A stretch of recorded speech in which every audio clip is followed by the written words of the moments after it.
பிறப்புக்கும் எல்லா உயிர்க்கும் பிறந்த பின்னர் வள்ளுவன் தன்னை உலகினுக்கே தந்து வான்புகழ் கொண்ட தமிழ்நாட்டு மக்கள் அனைவருக்கும் எனது தமிழ் வணக்கம். வடக்கே உள்ள வானுயர்ந்த இமயமலைக்கு நிகரா தெற்கே குமரி முனையில் தமிழ்மலையாக வள்ளுவர் சிலையை உருவாக்கினார் முத்தமிழறிஞர் கலைஞர் அவர்கள். கடல் அலைகள் தாலாட்டும் குமரி கடல் நடுவே ஐயன் திருவள்ளுவருக்கு 2000 ஆண்டின் தொடக்கத்தில் 133 அடியில் வானுயிர் புகழுக்கு சாட்சியமாக சிலை அமைச்சார். அந்த சிலை அமைக்கப்பட்டு 1/4 நூற்றாண்டு ஆகுது. வெள்ளி விழா காண்கிறது வள்ளுவர் சிலை.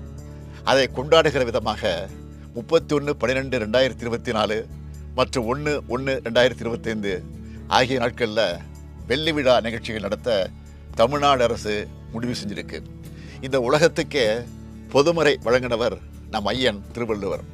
சாதி மத பேதங்களை கடந்து தமிழினத்தை ஒற்றுமைப்படுத்த திருவள்ளுவர் தந்த பிறப்புக்கும் எல்லா உயிருக்கும் என்பதை வாழ்வியலா பாமர மக்களின் உள்ளங்களிலும் பதிய வச்சு உதடுகளை உச்சரிக்க வச்சது திராவிட இயக்கம்.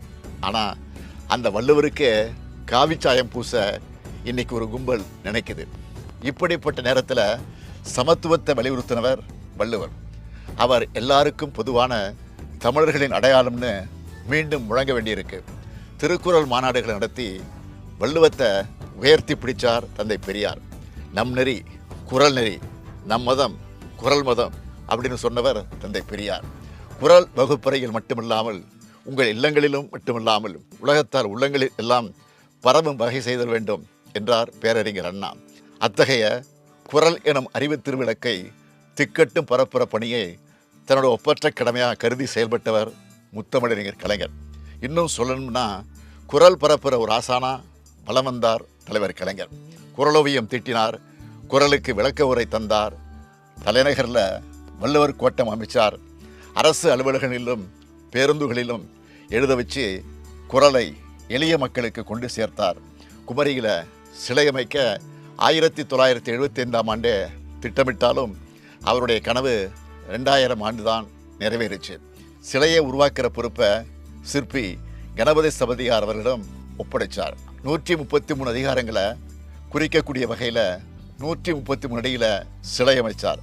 ஏறத்தாழ 4 ஆண்டுகளில் முத்தமிழறிஞர் கலைஞரின் கருத்துக்கு சிற்பக்கலைஞர் திரு கணபதி சபதி காட்சி வடிவம் தந்து அந்த சிலையை உருவாக்கினார்.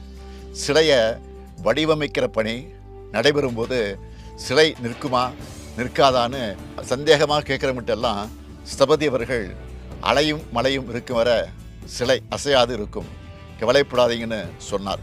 அதை உறுதிப்படுத்துகிற விதமாக தமிழ்நாட்டையே உழுக்கின ஆழிப்பேரலை என்பது கூட எந்தவித பாதிப்பும் இல்லாமல் கம்பீரமாக நிமிர்ந்து நின்றார் திருவள்ளுவர். மக்கள் தொண்டும் வள்ளுவர் சிலையும் என் பிறவி பெரும்பயன் என செவ்வனே முடிவுற்ற திருவள்ளுவர் சிலை பணி 2000 ஆண்டு ஜனவரி 1 கலைஞர் அவர்களால் நாட்டுக்கு தமிழினத்துக்கு வழங்கப்பட்டுச்சு.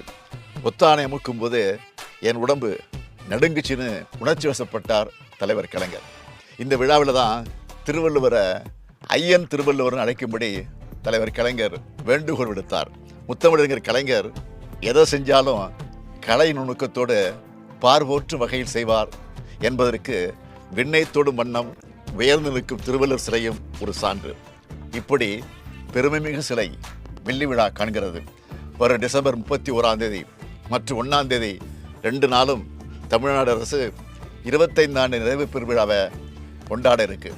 இந்த வெள்ளி விழாவை முன்னிட்டு பள்ளி மாணவர்களுக்கு கட்டுரை போட்டிகள், கல்லூரி மாணவர்களுடைய சோஷியல் மீடியாவில் ஷார்ட்ஸ், ரீல்ஸ் மற்றும் ஏஐ மற்றும் டிஜிட்டல் தொழில்நுட்பங்கள் வாயிலாக திருக்குறளின் சிறப்பை உணர்த்தும் ஓவிய போட்டிகள் நடத்தப்படும். ஐயன் திருவள்ளுவர் சில நிறுவப்பட்டிருக்கிற இடங்கள் வரைபடத்தில் குறிக்கப்பட்டு எல்லோரும் தெரிஞ்சிக்கிற வகையில் காட்சிப்படுத்தப்படும். ஐயன் திருவள்ளுவரின் திருவுருவச் சிலை அருக சீரொளி காட்சி 3D லேசர் ஏற்பாடு செய்யப்படும். வெளிநாட்டில் இருக்க தமிழிணைய கழக மையங்கள், தமிழ்ச்சங்கங்கள், பிற மாநிலங்களில் இருக்க தமிழ்ச்சங்கங்கள், புதுடெல்லியில் இருக்க தமிழ்நாடு இல்லம் ஆகியவற்றில் யூடியூப் மூலம் ஒளிபரப்பப்படும். வெளிநாடு வாழ் தமிழர்களுக்கு தமிழ் இணைய கழக மையங்கள் மூலமாக திருக்குறளின் பெருமைகள் குறித்த போட்டி நடத்தப்படும்.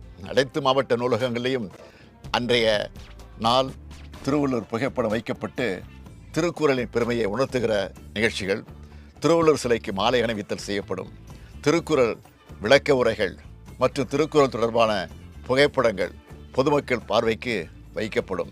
டிசம்பர் 25 முதல் 30 வரை மாவட்ட அளவில் திருக்குறள் தொடர்பான கருத்தரங்கம், பேச்சரங்கம் நடத்தப்பட்டு பரிசுகள் வழங்கப்படும். வரும் டிசம்பர் 31 மற்றும் ஜனவரி 1 ஆகிய நாள்களில் இந்தியாவின் வரலாற்றை தென்குமரியில் எழுத வேண்டும் என்ற நமது இலக்கின் அடையாளமான கன்னியாகுமரியில் நடைபெறும் நிகழ்ச்சியில் நானும் பங்கேற்கிறேன். உலகெங்கும் உள்ள என் அருமை தமிழர்கள் எங்கிருந்தாலும் வருக வருகன்னு அன்புடன் அழைக்கிறேன். உலக பொதுமுறையை உருவாக்கிய வள்ளுவர் தமிழர் என்பது சிறப்பு. உலகமே அவரை கொண்டாடி கொண்டிருப்பது தனிச்சிறப்பு. அவருக்கு 133 அடியில் சிலை அமைத்தது பெரும் சிறப்பு. அத்தகைய சிலை இப்பொழுது வெள்ளி விழா கொண்டாடுவது வெகு சிறப்பு. வள்ளுவம் என்பது வாழ்வியல் நெறியா மாறணும். சமுதாயம் குரல் சமுதாயமா மலரணும். வேற்றுமையின் வேர்களை கிள்ளி எறிய வள்ளுவ மருந்தே பொது மருந்தா ஆகணும்.